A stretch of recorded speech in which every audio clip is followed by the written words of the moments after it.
Gemara dans Shabbat Yud Amud Aleph,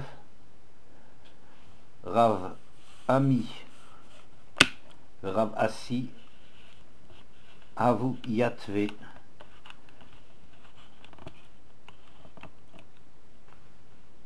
Vegerse Beine Amude, Vechol Shata Veshata, Havu, excusez-moi, Tapru à Ibra de Dasha, Vambre, Iika de Itle Dina, Léol, Leite. Rav Ami et Rav Assi, quand ils étudiaient la Yeshiva, tous les quelque temps, ils frappaient à la porte en disant « Oh, s'il y a quelqu'un qui a un jugement à juger, qu'il rentre, qu'il vienne. » C'est-à-dire qu'ils avaient toujours un souci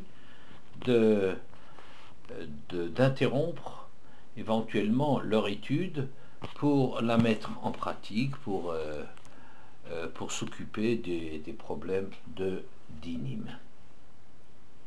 Par contre, Rav Chizda Rav Huna Abu Yatve B'dina Kula Yoma Abu Kalush Libayu et Rav Chizda et Rav Huna, eux ils étaient assis à juger pendant toute la journée et ils avaient comme ça Khalish Libayou, a priori comme ça un choc au moral, un coup au moral. Pourquoi? Parce que ils passaient leur temps à faire la justice et il ne restait pas de temps pour étudier. Or ils considéraient que l'étude c'est quand même ça qui est prioritaire, sauf seulement il faut bien sacrifier ça à exercer la justice. Et alors ce moment-là, Rav Chia Barav de Dipati leur a dit, mais Kol Dayan chez Dandin Emet la Mito Afilu Sha'achat Male Alava Katuv Keilu Nase Shtafo Shel HaKadosh Baruch Hu B'Maaseh Breshit. Elle dit, vous n'avez pas besoin de juger toute la journée, vous n'avez pas besoin d'occuper votre temps à juger parce que c'est quelque chose de tellement important ou d'incontournable, parce que un juge, chaque juge qui jugerait comme il faut, avec beaucoup de précision et de recherche de son dîne, quand bien même c'est sha'achat, afilou sha'achat, même si c'est pas très long, on compterait comme s'il s'en occupait toute la journée. Et il se retrouverait être l'associé d'Akadosh Baruch Hu dans Maaseh Breshit. Pourquoi? Parce que dans Maaseh Breshit, c'est marqué Vayer et Vayvoker. Et on retrouve cette même expression quand Yitro parlait à Moshe et lui disait que si tu fais de la justice, min boker ad erev, vay erev vay boker, min boker ad erev, faire la justice, ça équivaut à vay erev vay boker, à mettre en place les lois de la création. Donc ne vous souciez pas trop, Rav Chizda et Rav Barvouna, si vous pensez, et vous avez raison en cela, de l'importance de la justice, mais vous n'avez pas besoin de passer votre journée là-dedans. Vous pouvez tranquillement étudier l'essentiel du temps, mais consacrer quelques moments à la justice, comme le faisait d'ailleurs Rav Ami et Rav Assi. Pourquoi? Parce que Kol Dayan chez Dan Din Emet la Mito Afilu Sha'achat Malé Alava Katuv Kilu Nase Shtafo Shel HaKadosh Baruch Hu B'Maaseh Breshit. Un juge qui jugerait avec beaucoup de précision et d'approfondissement d'une loi, eh bien on compte pour lui comme s'il était devenu associé d'Akadosh Baruch Hu dans l'œuvre de la création. Et Rachid dit seulement que c'était pas qu'ils passaient toute leur journée à étudier, mais c'était comme il étudiait toute la journée. Alors Khalash Libayou, pas Khalash Datayou, c'est pas que leur coup au moral qu'ils avaient, mais ils étaient affaiblis parce qu'ils mangeaient rien, ils passaient tout leur temps à juger et ne prenaient même pas le temps de faire un repas. Et c'est ça ce qu'il leur a dit, vous n'avez pas besoin d'y passer la journée, passez-y un moment à faire la justice et puis ça suffira, après vous pouvez vous restaurer. Quoi qu'il en soit, donc cette Gemara de Shabbat Yud Amud Aleph est intéressante. Qu'est-ce que ça veut dire qu'un Dayan qui juge comme il faut, il est shutafo chez l'Akadosh Baruch Hu? A priori, moi j'aurais compris que tout homme est Shutav d'Akadosh Baruch Hu. L'homme est l'associé d'Akadosh Baruch Hu. Ça veut dire que Hachem a mis en place un monde et tout celui qui fait tourner ce monde, l'homme de façon générale, encore plus le juge, le roi, les gens qui ont des postes de responsabilité, sont eux qui font tourner la machine. Mais point n'est besoin pour ça d'être Dan Din Emet la Amito. Qu'est-ce qu'on a besoin de Dan Din Emet la Amito pour se retrouver Shutav d'Akadosh Baruch Hu? De fait, l'homme est le Shutav d'Akadosh Baruch Hu, puisque c'est à sa disposition qu'Hachem a mis le monde qu'il a créé. Donc il continue, il exploite, il utilise des potentialités en bien ou en mal. Mais il est dans la position de la société d'Akadosh Baruch Hu. Alors qu'est-ce qu'on veut dire seulement pour celui qui donne dit Emet la Amito? En vérité, cette expression de Maale Alav Akatuv que Ilu Naase Shutafo chez la Kadosh Baruch Hu, Maase Breshit, que l'on trouve ici, pour celui qui juge avec grande exactitude, Maale Alav Akatuv, le verset compte pour lui comme s'il était devenu associé d'Akadosh Baruch Hu. Et d'ailleurs, c'est pas marqué à part ça que Ha'adam ou Shutafo chez la Kadosh Baruch Hu, au Kol Dayan, Shutafo chez la Kadosh Baruch Hu.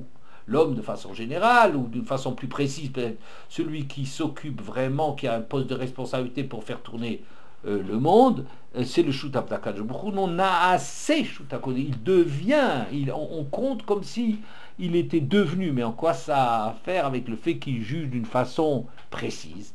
Mais cette expression, on la retrouve aussi à Shabbat Kufyutet Amoudbet, Shabbat Kufyutet Amoudbet, Amar Rav Hamnuna, Kol Hamitpalel Erev Shabbat ve'omer vaychulu, Maale alav hakatuv Keilu naase shutafu shel HaKadosh Baruch Hu b'maaseh Bereshit. Exactement le même terme, celui qui prie, dit Rav Hamnuna, Erev Shabbat, et dans sa prière il va dire vaychulu, alors on compte pour lui comme s'il était devenu l'associé d'Akadosh Baruch Hu. Exactement la même expression.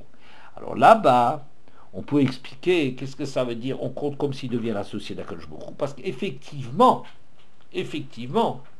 Akadosh Baruch Hu, quand il crée le monde, il a créé un monde, mais tout dépend l'usage que l'homme va en faire.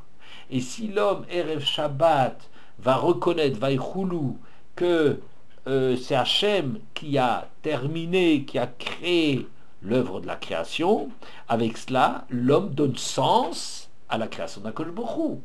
Tandis que si l'homme se détourne d'Akadosh Baruch Hu, ne croit pas en un créateur, alors il a enlevé toute valeur de la création. Qu'est-ce que ça sert de mettre une création pour en faire un monde d'Efkerut où chacun fait, comme si le monde est abandonné, fait à sa guise, agit à sa guise. Alors, ce n'est que celui qui reconnaît que c'est Hachem qui est l'auteur de la création, avec ça, effectivement, donne sens à la création, qui, sans sa proclamation, serait un monde qui s'est livré en pâture à l'homme et perdrait absolument le sens de sa création. Donc, cet homme-là, Naase Shutafo, chez la Kadosh Baruch Hu, on peut compter qu'il devient Shutaf chez la Kadosh Baruch Hu, comme c'est marqué d'ailleurs, Vaychulu Hashamayim va'aretz, al tikre Vaychulu, et là Vaychalu. C'est pas que ont été terminés le ciel et la terre, mais ils ont terminé. Qui ont terminé au pluriel? Akadosh Baruch Hu et cet homme. L'homme qui dit Vaychulu, qui reconnaît la création d'Hachem, lui-même avec cela, il conclut avec Akadosh Baruch Hu et termine de donner du sens à la création. Alors peut-être, chez nous, on pourrait dire quelque chose dans le même sens. Qu'Akadosh Baruch Hu, s'il n'avait fait que créer l'homme et que ce monde, qui aurait créé la nature, et que ce monde serait livré en pâture à toutes les fantaisies, toutes les volontés de l'homme, alors Hachem n'aurait pas atteint l'objectif. On n'a pas créé un monde pour le livrer en pâture à toutes les envies de l'homme. Donc c'est celui qui est Dan Din Emet la Amito, qui se donne la peine de juger comme il se doit le monde. Oui, c'est lui qui, on pourrait dire, donne véritablement le sens à la création. La création, si on ne la fait pas tourner dans le sens voulu par son créateur, eh ben, c'est une création en pure perte. Comme ça m'a fait remarquer un des intervenants.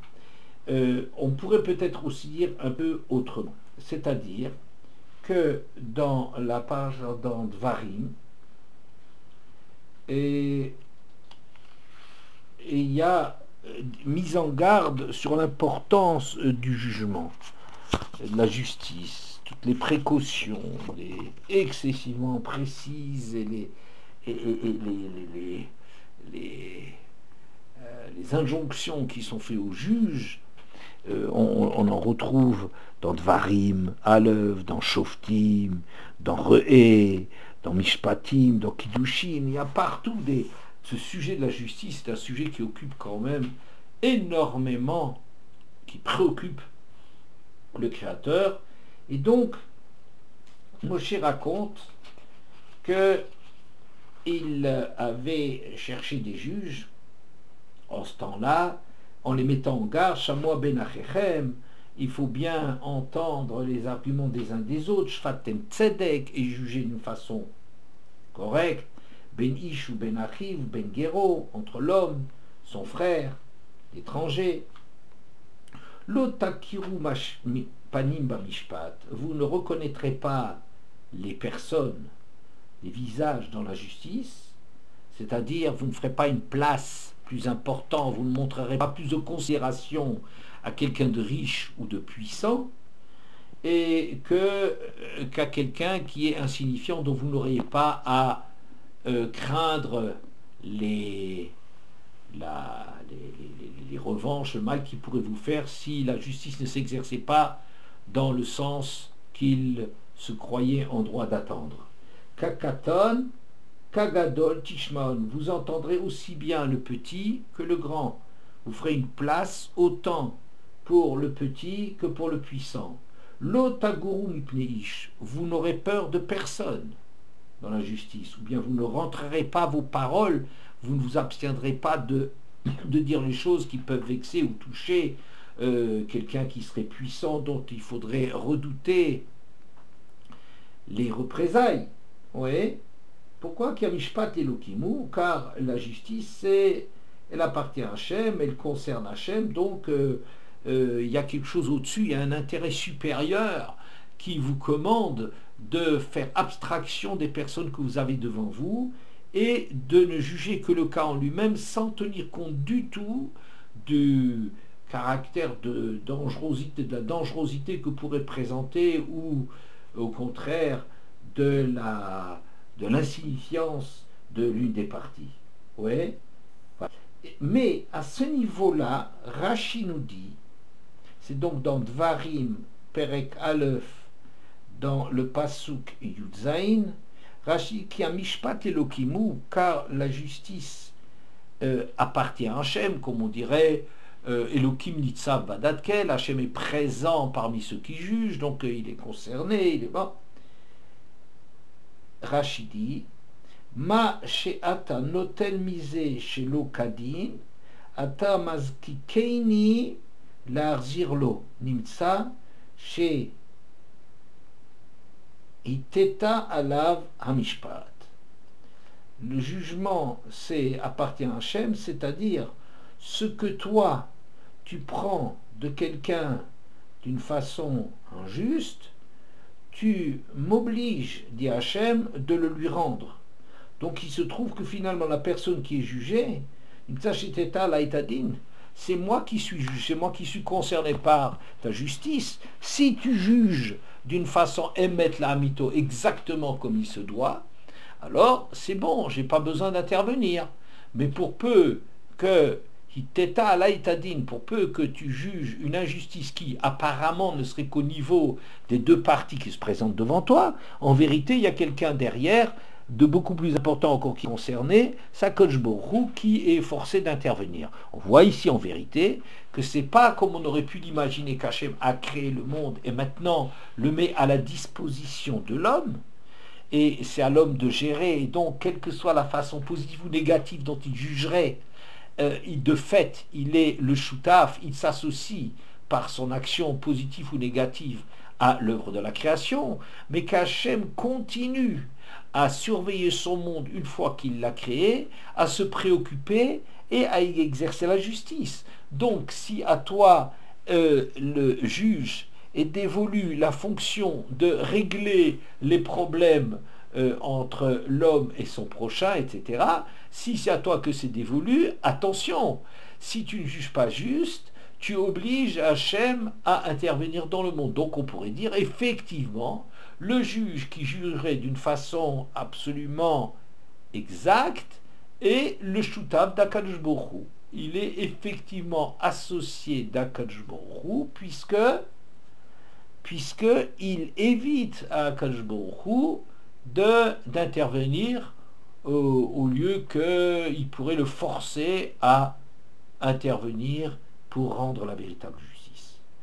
Bon, on pourrait se contenter de ces deux lectures,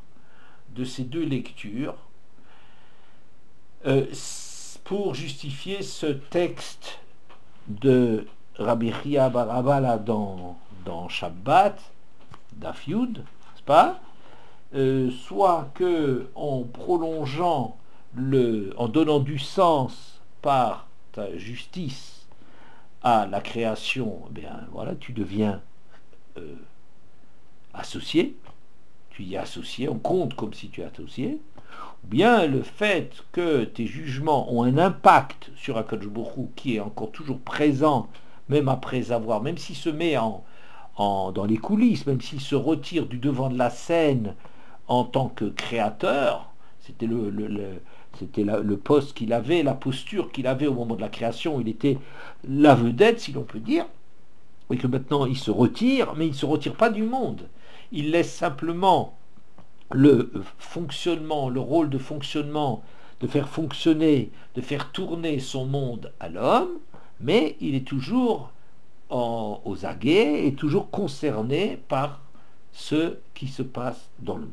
Bien, on pourrait en vérité dire que les choses vont beaucoup plus loin, en quoi l'homme serait associé d'Akadosh Baruch Hu. Et pour ça, il faut remarquer quelque chose d'extrêmement important sur la justice d'après la Torah.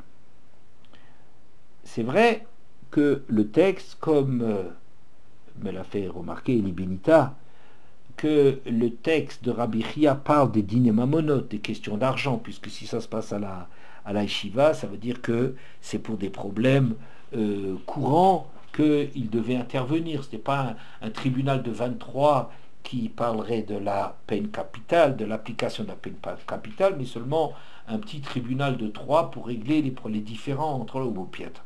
Ou peut-être Yachid Mumche, quelqu'un qui est seul, mais d'un grand niveau, qui pourrait, à la limite, juger à lui tout seul. Quoi qu'il en soit, les choses vont peut-être beaucoup plus loin quand on commence à regarder la justice dans son ensemble. Et là, il y a quelque chose d'extrêmement troublant, frappant, dans la conception de la justice. On voit dans la Gemara, par exemple, dans Shabbat, dans Sanhedrin Lamed Vav Amud Bet. On a énuméré au début du 4e pérec de Sanhedrin les différences, qu'il y a 10 différences qui existent entre un tribunal entre les juges qui ont à trancher dans les questions d'argent et ceux qui tranchent de la peine capitale. Il y a 10 différences. Et la Gemara d'Aflamed Vav Amud Bet de Sanhedrin donc dit que le Shor Aniskal, un taureau qui aurait encorné, a un jugement de 23 juges. C'est quelque chose d'assez stupéfiant, dérangeant, déstabilisant, de dire qu'un taureau relève du jugement de peine capitale de 23 juges, et d'ailleurs des juges qui aussi ont besoin de répondre aux exigences de yichus, de lignage de, de bonne famille qui sont nécessaires pour les juges qui ont à statuer de la peine capitale, contrairement aux questions d'argent, où par exemple un mamzer peut être un enfant adultérin, pourrait siéger dans un bâtard, pourrait juger dans les questions d'argent, mais pas dans les questions de peine capitale. Et pour un taureau qui encore, regardez-moi ça, il faut 23 juges, on se demande comment est-ce que le juge, comment le taureau il intervient, il lève la main droite, il lève les deux pattes pour jurer, pour intervenir, enfin pour marquer sa désapprobation, pour se défendre, c'est quelque chose d'assez ahurissant. Et des juges qui plus est, qui ont des exigences pour lesquelles on aurait une exigence d'être des juges de bonne famille. Très étonnant. Mais la Gemara fait remarquer que les 8 autres critères qui différencient la peine capitale des questions d'argent ne se retrouvent pas dans le taureau. Pourquoi? Parce que c'est marqué Lotate mishpat evioncha berivo. Tu ne dois pas faire pencher, là-bas on parle, explique Rashi sur place, tu ne dois pas faire pencher le jugement de ton pauvre dans sa dispute avec un seul juge de majorité. C'est-à-dire que dans les questions de peine capitale, s'il s'agit de relaxer un accusé, il suffit d'une majorité d'un juge. Mais il est interdit, l'otate mishpat evioncha berivo, tu n'as pas le droit de faire pencher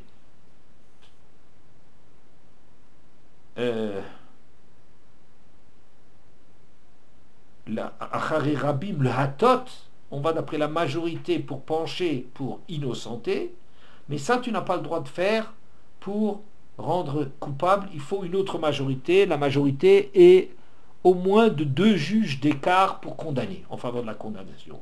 Et de là dit Rashi, on apprend que il y a beaucoup de lois, il y a plusieurs lois qu'il faut observer quand on juge une personne, qui évidemment n'auront pas à s'appliquer en ce qui concerne le taureau, parce que le taureau, on n'a pas un souci de sauver la vie du taureau, c'est une question d'argent, c'est son propriétaire éprouvera une perte financière si jamais le taureau est condamné, mais pas plus que cela. Et de cela, on n'a pas un souci particulier. C'est comme dans les questions d'argent. Un homme pour pencher, c'est largement suffisant. Enfin, c'est suffisant, c'est nécessaire et suffisant. Et on n'a besoin d'aucune autre considération en faveur, qui pencherait en faveur de l'innocentement du taureau.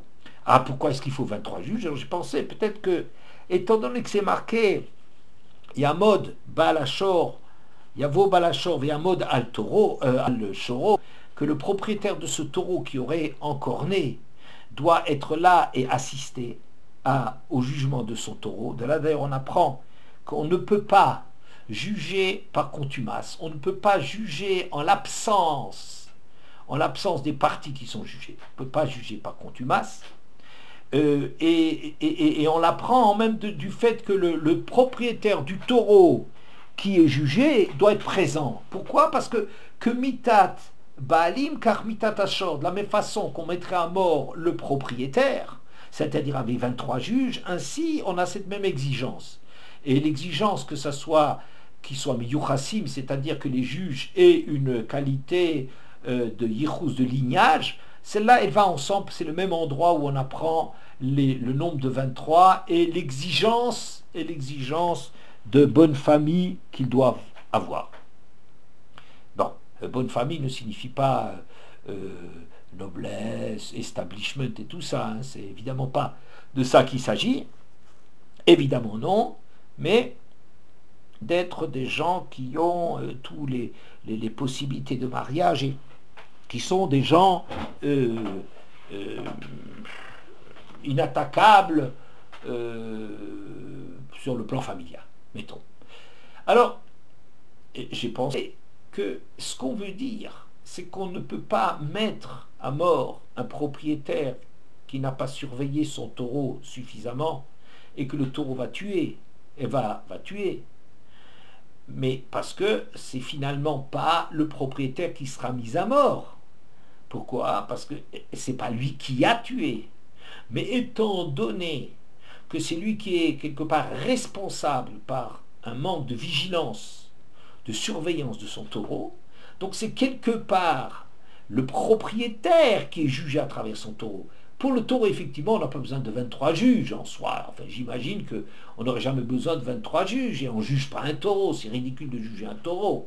Mais ce qui est visé dans le fait de juger le taureau, à travers le taureau, que mitat baalim, car mitat achor, c'est la mort du propriétaire finalement qui faisait la responsabilité dans ce crime, dans cette négligence criminelle, c'est celle du propriétaire qui est visée, et beaucoup à travers celle du taureau. Donc il est indispensable qu'il soit là parce que c'est finalement lui qui est jugé.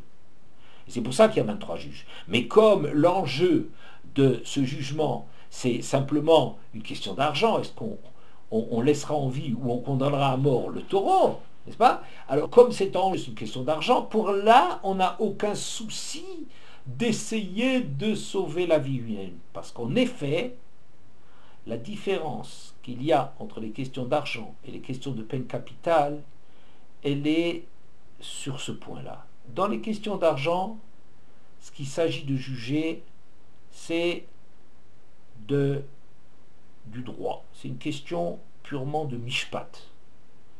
Quelle est la loi juste qui s'applique dans cette situation? Dans les questions de peine capitale, ce qui se joue, et c'est ça le chidouche que je trouve extraordinaire, sur lequel il faut beaucoup réfléchir, il y a une double injonction pour les juges. Veshaftu haeda, veitzilu haeda. Quand on parle de la constitution d'un tribunal, on dit que ce tribunal, pour le constituer, pour apprendre qu'il y a 23 juges, on apprend que le rôle est que cette assemblée doit juger, comme de bien entendu, mais aussi veitzilu haeda, faire tout ce qui est en leur possibilité pour innocenter l'accusé. Quand la vie de l'accusé est en jeu pour un crime extrêmement grave, pour de l'idolâtrie, pour un non-respect de Shabbat, pour certaines unions illicites, pour le crime de sang, etc., etc., alors, quand on est en train de juger, en vérité, on est soumis à une double injonction qui est assez difficile à respecter, qui semble un peu contradictoire. D'une part, une recherche extrêmement pointue de la vérité de la situation. D'autre part, de sauvegarder un œil favorable et conscient, constamment conscient, que c'est un homme qu'on est en train de juger.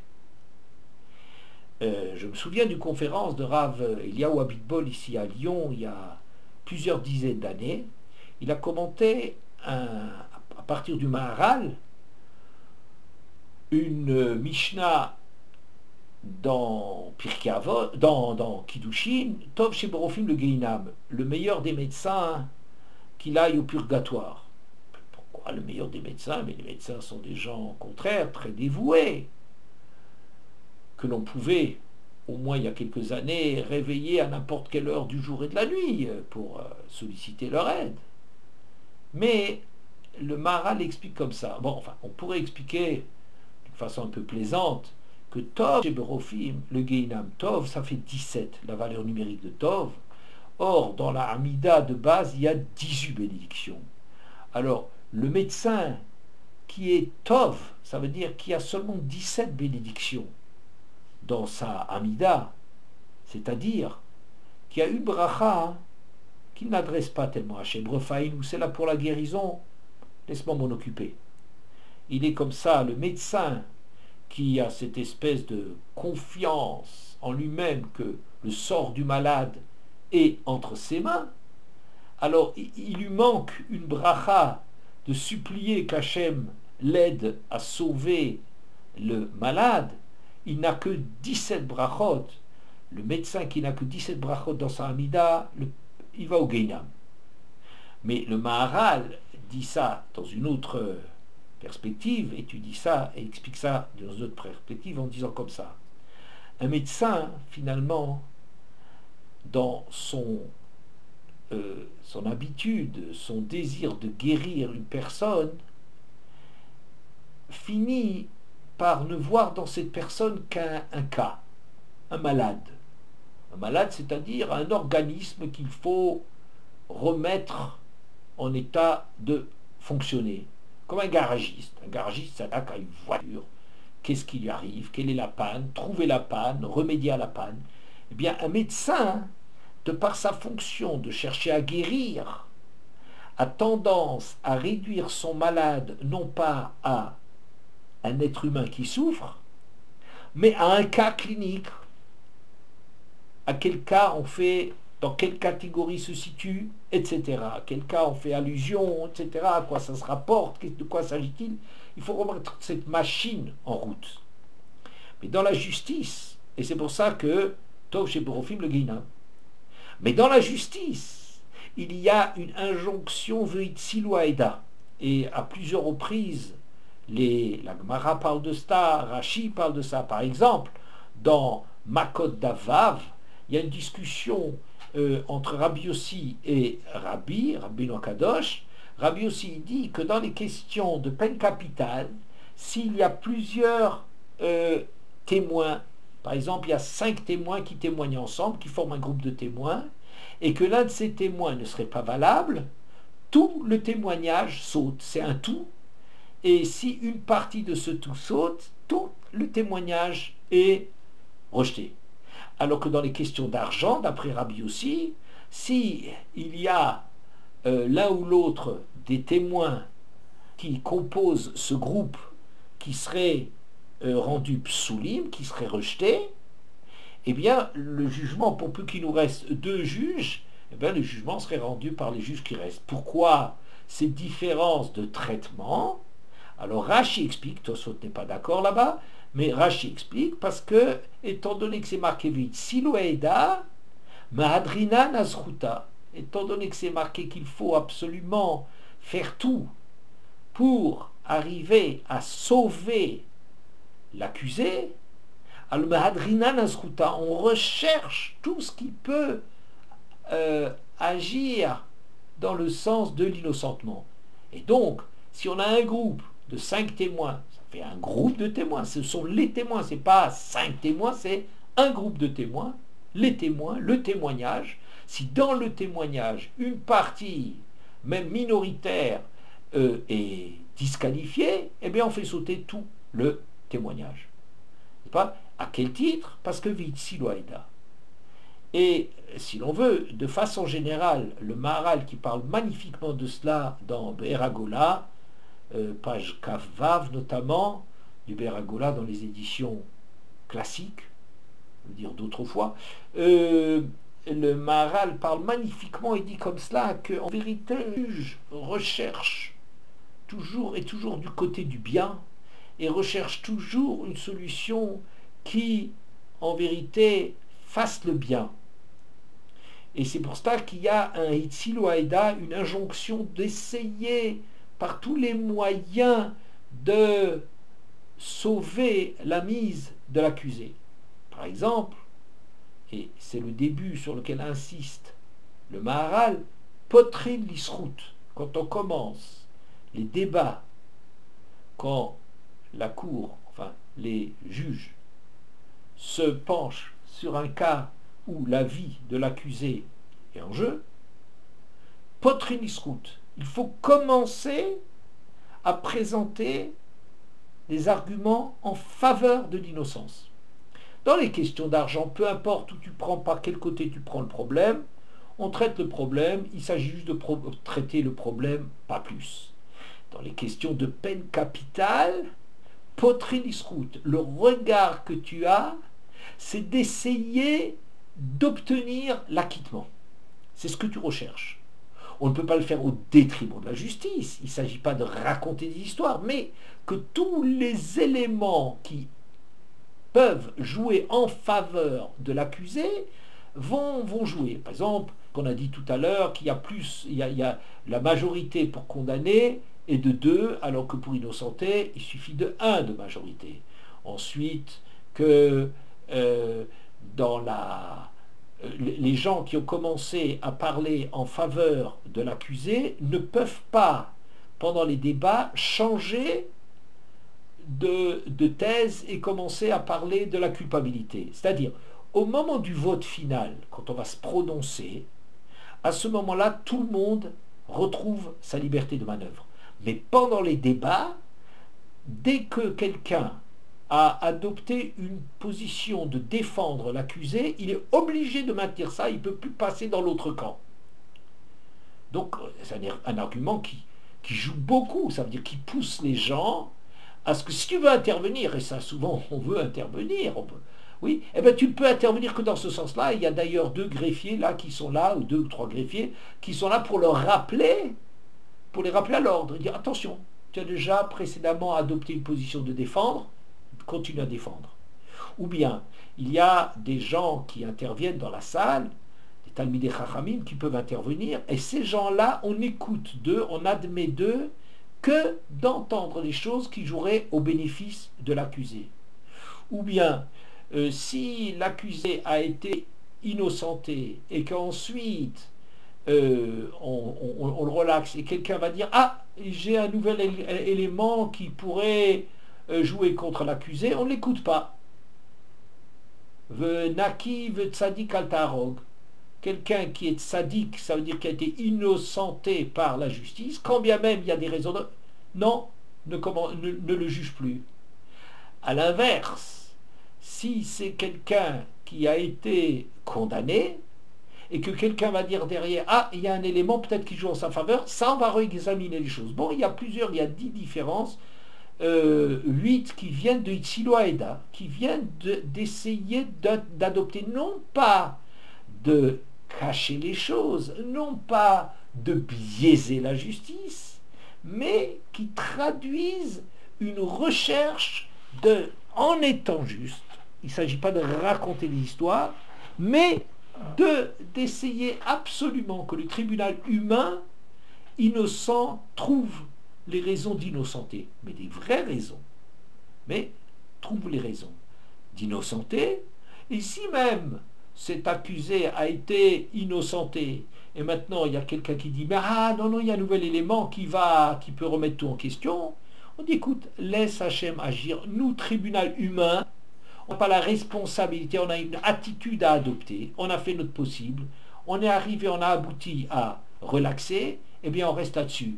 Si il est coupable, Venaki Vetsadik Altarog, Hachem ne tuera pas, et toi tu ne dois pas les tuer. Quelqu'un qui a été soit innocent, parce que bien que condamné, coupable aux yeux de la justice, mais il y avait un élément qui pouvait l'innocenter, c'est Naki, quelqu'un finalement innocent, ou bien Tzadik, quelqu'un qui a été proclamé juste alors que c'était un faux titre, cela tu t'en occupes pas, c'est Hachem qui a lo atzdik racha, moi dit Hachem, moi je n'innocenterai pas quelqu'un qui est un coupable.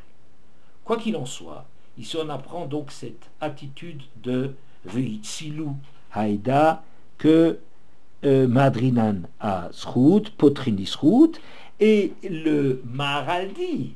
Et c'est pourquoi, si on n'arrive vraiment pas à trouver des arguments en faveur de l'innocentement, alors on condamnera. Mais cette condamnation aussi, c'est quelque chose de bien. Pourquoi? Parce que ça s'appelle Ubiarta Aramikirbecha, d'extirper le mal de ton sein. Si, et avec toutes les tentatives que nous avons, avec toutes les chances qu'on a mis de notre côté pour arriver à innocenter l'accusé, on n'est pas arrivé. Alors ça veut dire que la réponse juste de son jugement, Veshaftu Aeda, il faut le juger et ça sera Biartara. Ça aussi, ça sera un bien. Le tribunal ne fait que le bien. Mais a priori, il cherche le bien du côté de l'innocentement. Mais s'il est impossible de trouver des arguments en faveur suffisant pour relaxer l'accusé, alors, ou biar taramikir becha, tu vas faire quelque chose de salutaire, c'est d'extirper le mal de ton sein. C'est donc le problème le regard qu'il convient d'adopter dans la justice. Maintenant, il y a une exception à cela, que on peut trouver dans Re'e, dans Dvarim Yud Gimel, qui sitrachicha benimecha ou bincha, si jamais ton frère, fils de ta mère, ou fils de ton père, ou ta fille, ou ta femme, ou ton prochain qui est précieux pour toi, ton père, ton propre père, viendrait t'inciter comme ça en secret en disant allons servir d'autres dieux, ouais, etc. L'autovélo, ne sois pas tové, ça vient de ahava, quoi, ne l'aimeras pas, tu n'as pas le droit de lui appliquer à celui à qui veut détourner l'homme du service d'Hachem, qui veut le rendre idolâtre, quel que soit l'amour que tu peux avoir pour ce proche qui viendrait t'inciter, tu n'as pas le droit de fermer les yeux là-dessus. L'autovélo, ne sois pas sympathique, là, alors que c'est marqué celui-là, tu n'as pas le droit, il n'a pas le droit à ton amour.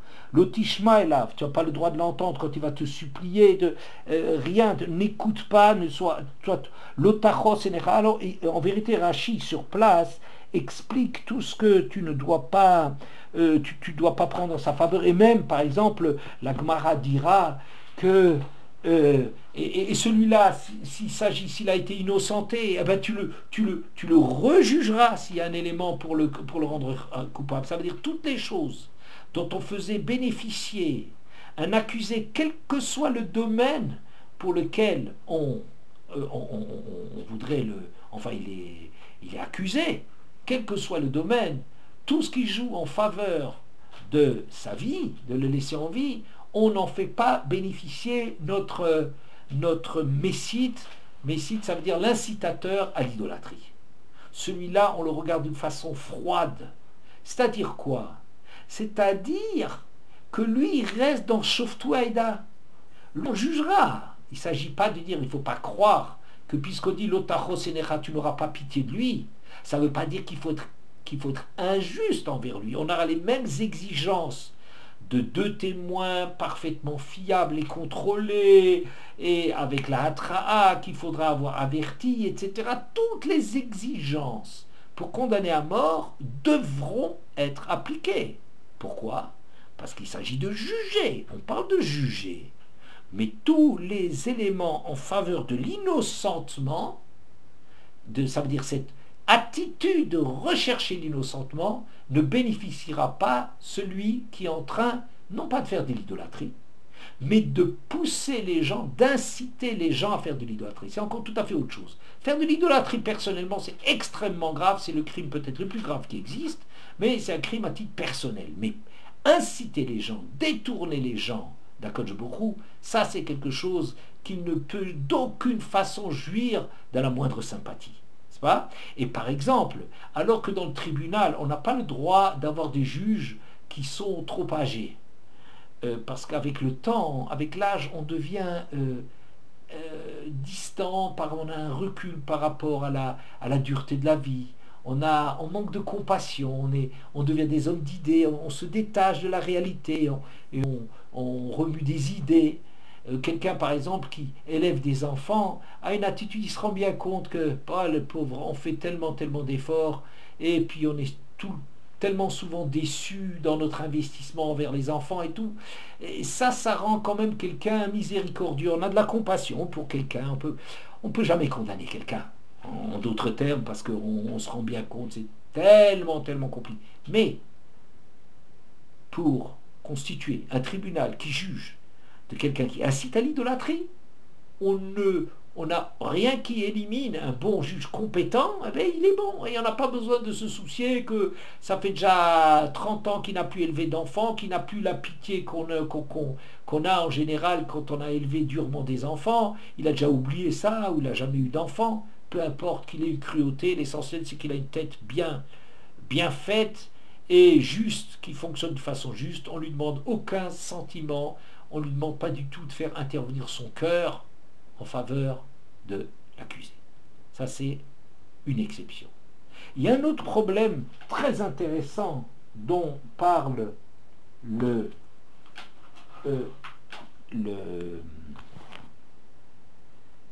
Rambam dans Ilchot Rotseach.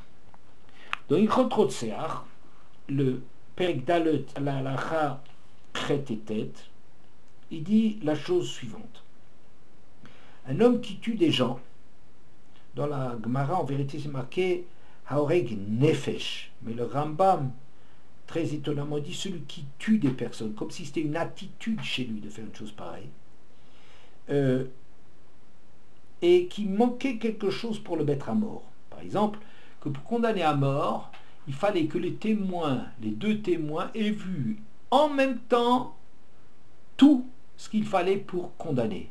Mais si par exemple, un a vu, par exemple, il s'agit d'un cas d'adultère, et quelqu'un a regardé par le trou de la serrure, et il a vu toute la scène, avait de quoi condamner ce monsieur et cette dame à de l'adultère, pour adultère, et ensuite le deuxième témoin regarde par le trou de la serrure, c'est pas une et doute. Pourquoi? Parce qu'il faut qu'ils aient vu en même temps la même chose. Mais pour le cas d'avoir témoigné contre un criminel, même si on a un témoignage qui s'appelle Lo Yamut al Pi Echad, il ne mourra pas sur le témoignage, sur deux témoignages individuels, mais sur un tout, sur un témoignage collectif de deux qui ont vu la même chose. Ou bien, si les témoins qui sont préalables logés avant qu'on accepte leur témoignage et qui se sont contredits sur un point non essentiel, alors dans les autres jugements, toutes les autres situations où l'accusé encourt la peine de mort, on fera sauter le tribunal. On en profitera pour dire contradiction des témoins dans les interrogatoires préalables, donc on n'accepte pas ça comme témoignage. Ici, on va l'accepter. Ou bien, si l'avertissement a été insuffisant, bien, mais il ne présentait pas toutes les exigences folles qu'on a, maintenant je ne rentre pas dans les détails, pour arriver à condamner quelqu'un, eh bien, exceptionnellement, quand il s'agit de quelqu'un qui a tué une personne, celui-là, on acceptera, étant donné qu'on a une certitude que les témoins ils étaient bons, qu'ils ont vu suffisamment pour le condamner à mort, etc., pour que l'avertissement a été largement suffisant, pour que l'accusé soit conscient de la gravité de ce qu'il fait et de la punition qu'il encourt. Alors dans ce cas-là, c'est le seul cas pour lequel on ne pourra pas condamner à mort, mais on fera en sorte que l'homme y meure. Cet homme-là, on l'enfermera, on lui donnera à peine à manger, et après, quand tu lui donneras à manger et que ses intestins se seront déjà rétrécis et tout, qu'on lui donnera à manger, il se jettera sur la nourriture, eh bien, il va crever dans d'atroces souffrances. On ne l'aura pas tué, mais on a fait en sorte qu'il meure. C'est le seul cas. Et Rambam dans la Halachatet, ve'enosin davarze lishar mechuyve mitot. Agir de la sorte, c'est-à-dire enfermer cette personne et lui donner à peine à manger, etc., on n'agit pas de la sorte condamnation à mort du tribunal, mais dans toutes les autres situations, si l'accusé nitrayev mita, il mérite la mort, on le met à mort, et s'il n'est pas condamné, on le relaxe. Et bien qu'en vérité, il y a des fautes qui sont plus graves que le crime, que l'assassinat. Par exemple, l'idolâtrie, peut-être transgresser Shabbat. On pourrait trouver d'autres choses qui sont graves, mais bien qu'il y ait d'autres choses qui peuvent être plus graves, mais il n'y a pas d'autres choses qui constituent une hashratat yishuvo shel olam, selon les mots du Rambam, une hashratat yishuvo shel olam, de détruire le mode de fonctionnement, que la Terre elle tourne comme dans le crime. Le crime, c'est non pas la faute, c'est pas la chose la plus grave pour laquelle on serait condamné à mort, mais c'est ce qui remet en question complètement le mode de fonctionnement du monde. Un monde dans lequel le crime, quand on est certain que l'accusé a de quoi être condamné, a vraiment, avec certitude, commis ce dont on l'accuse, on le mettra à mort, on le laissera mourir, on fera en sorte qu'il meure.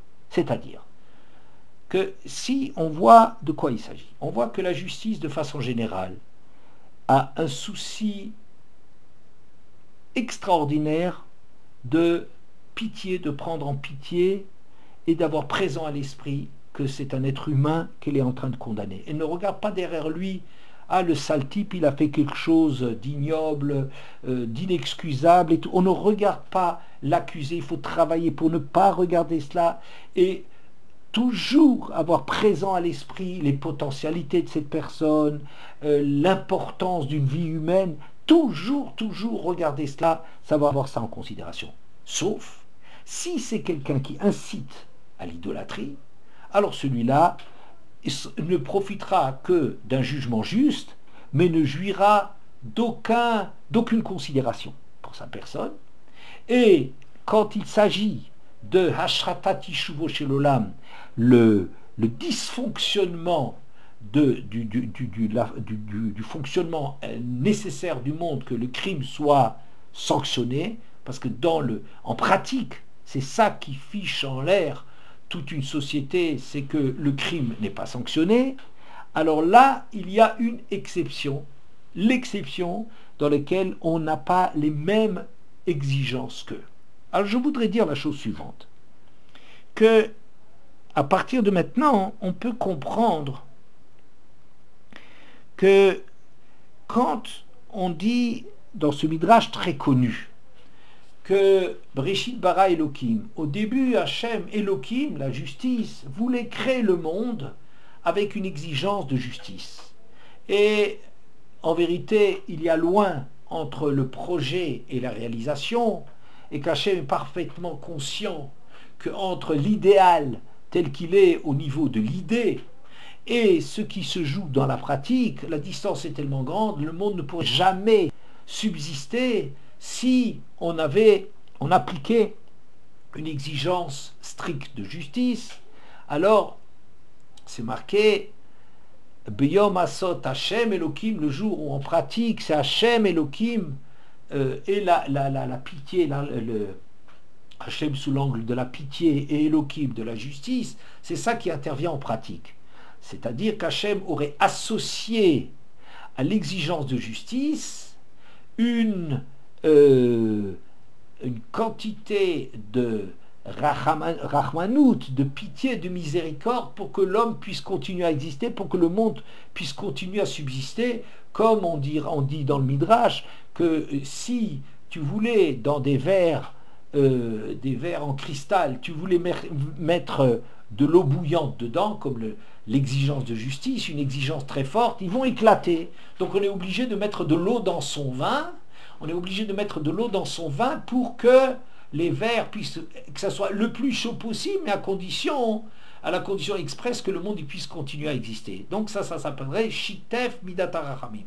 Hachem, voyant que le monde ne pourrait pas exister si on lui appliquait en pratique l'idée, les exigences de justice théorique, alors Hachem y a mis de l'eau dans son vin pour que le monde existe. Mais il y a d'autres versions, notamment rapportées par Rashi, qui dit Hikdim Midat HaRachamim. Hachem a vu que si on appliquait strictement la justice, le monde ne pourra pas exister. Hikdim Midat HaRachamim, il a fait précéder l'exigence de Rachamim, de pitié, à celle de Din, comme c'est marqué Biyom Asot, Hachem, Rachamim, à Elohim, le Din.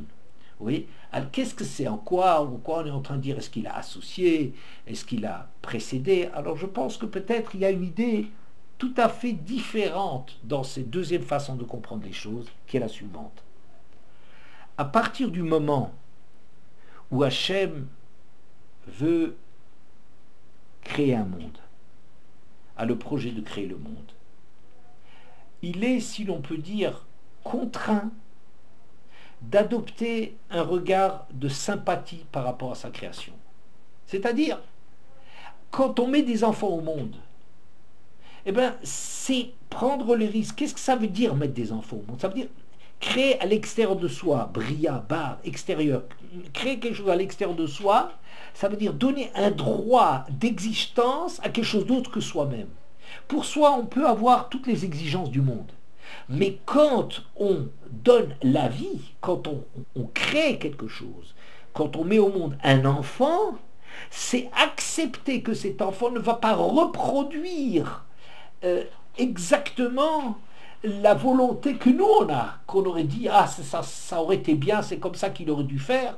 On doit lui donner en même temps qu'on lui donne la vie, on lui donne le droit de vivre. C'est-à-dire, on lui donne une sympathie automatique. Il faut le regarder, je dirais, Veitsiloaïda. Il faut vouloir le sauver. Il faut comprendre, il faut être assez mûr qu'à partir du moment où il y a une création, on ne peut pas, dans une création, maintenir l'exigence comme si on était seul au monde. On a créé en dehors de soi des êtres qui ont le droit à la vie, ont droit à la sympathie. Et ce serait ça le Hitsiloaïda. Je voudrais dire que c'est le Hitsiloaïda vient de le juge à cette obligation de Hitsiloaïda. Je ne parle pas maintenant du juge simplement qui jugerait des questions d'argent dans lesquelles le seul problème c'est d'être extraordinairement précis, juste. Mais de façon générale, un Dayan qui donne din emet la amito, je voudrais dire, il occupe cette place, il doit adopter le regard qu'Akadosh Baruch Hu met en place ou adopte quand Akadosh Baruch Hu se met à créer le monde.